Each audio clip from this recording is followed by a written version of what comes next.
Oh, hey friends, guess what we're gonna do today? We are going to make pie dough and we're going to stash it in our freezer until the Monday before Thanksgiving, and it's going to be the best feeling in the entire world. So, grab some butter, make some ice water. We're gonna get started right now. The first thing you need to do is cut up 2 sticks of butter. I always use salted butter into smallish pieces, and you'll store the cubed butter in the fridge while you measure the rest of your ingredients.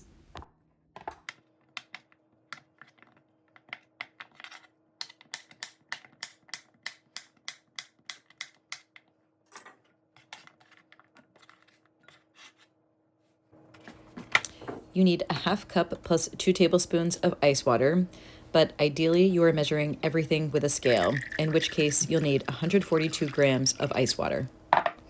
I have already measured out the flour, the salt, and the sugar by weight. I can't recommend using a scale enough to measure your ingredients for the best and most consistent results.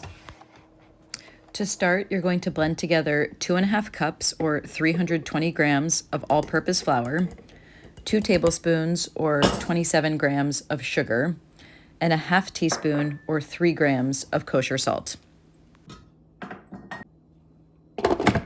I love using my food processor to make pie dough, but if you don't have one, there are instructions in the recipe for making this by hand.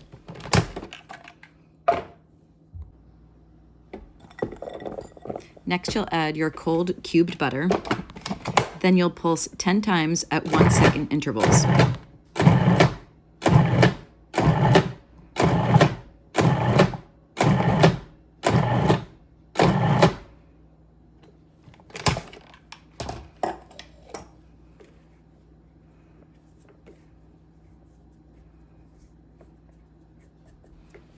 Finally, you'll add your ice water and pulse again 10 times at 1 second intervals.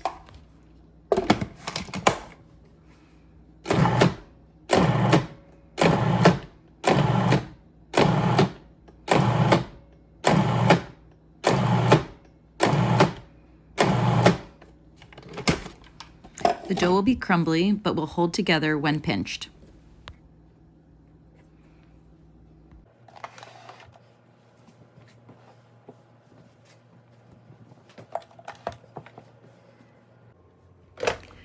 Next, you'll lay out 2 clean dish towels. Remove the blade from the food processor, then divide the crumbly mixture between the 2 towels.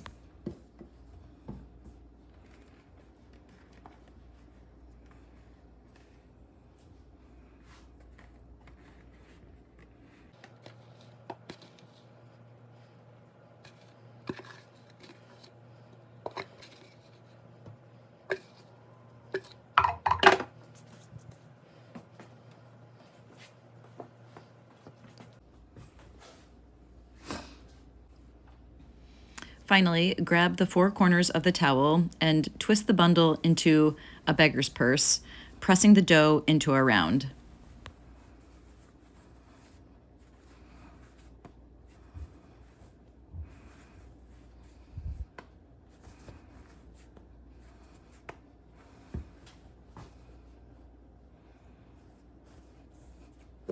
I learned this method from a French woman many years ago, and the beauty of the method is that it prevents you from overworking the dough, which can lead to a tough crust.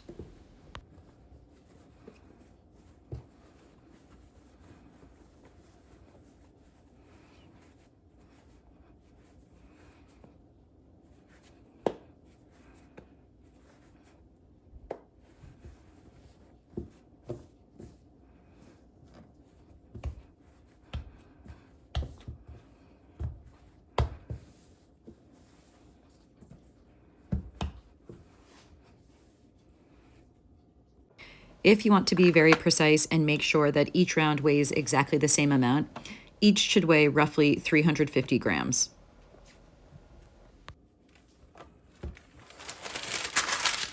To store the pie dough, wrap each disc in wax paper.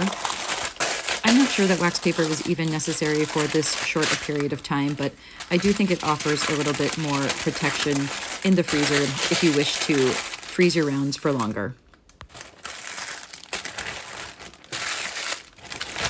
Transfer the rounds to an airtight bag and store in the freezer for up to 3 months. While your food processor is dirty, you may as well make another batch. I'm not going to go through the entire process, but there is no need to wash your food processor in between batches.